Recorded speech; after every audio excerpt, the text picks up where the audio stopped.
with Arms Wide Open. We all know that song and are certainly big fans. That was the music video for Creed's Grammy-winning hit with Arms Wide Open, which took home the award for Best Rock Song back in 2001. The post-grunge band selling over 40 million albums worldwide, but times have not always been so good for frontman Scott Stapp. The rock star was involved in a highly publicized psychotic episode that eventually led him to a diagnosis of bipolar disorder, a diagnosis that he says saved his life. Creed lead singer and solo performer Scott Stapp joins me right now with bands right with us as well. Good to see you, Scott. Thank you so much for joining us. Here. So nice to meet you, particularly knowing and reading all about your story in terms of this massive success that you had. And then, first off, how does it feel to be back on tour? It feels awesome. I bet. I mean, it feels great to be playing music again and connecting with the fans, and I love just the whole camaraderie of being on the road. Was there a surprise when you first got back into action? Was there anything that struck you most? Were you afraid? I had a little trepidation. Things were kind of new to me in a sense, and just feeling the energy and the love from the audience was just overwhelming. You know, looking at you and hearing you and talking about your music and your fantastic band, guys, you guys are awesome. Thank you for being here.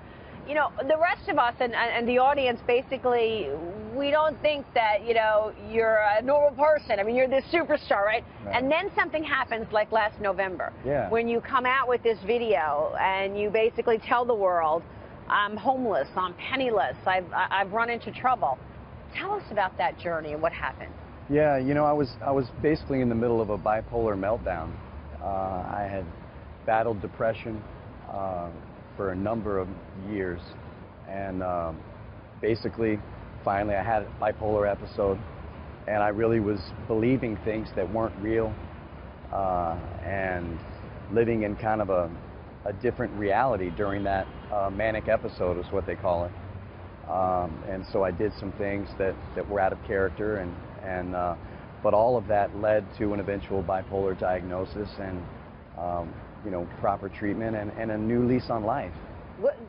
When you started to think about how you got there, I mean, amphetamines, drugs, is it the lifestyle of being a rock star? That, I mean, first of all, it's hard enough to be in the public eye like that, living in a fishbowl. But then the fame, how much did that weigh into it, or impact? I think all of that played into it.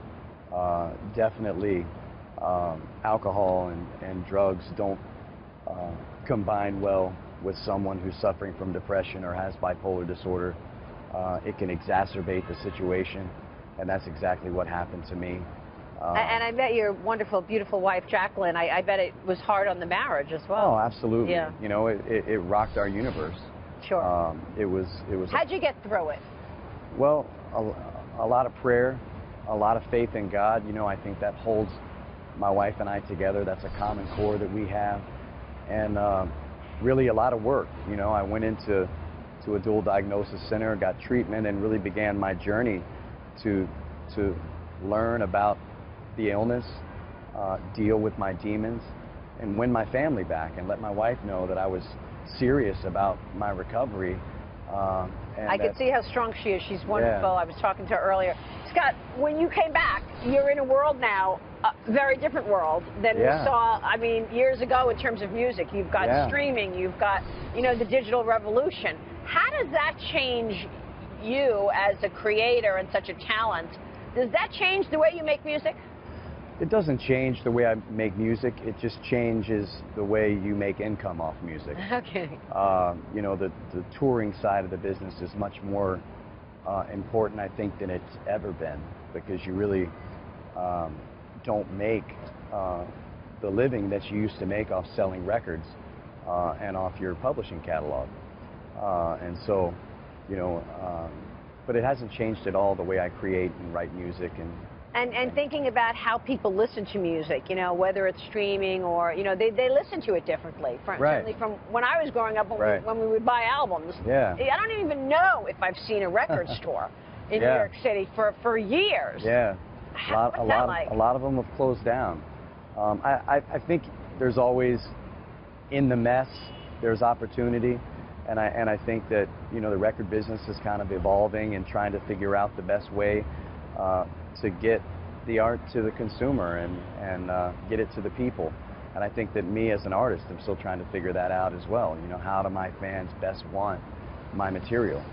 How do you communicate with fans? So is it social media? I mean, social media, and then on tour, you know, I do meet and greets and meet people every day.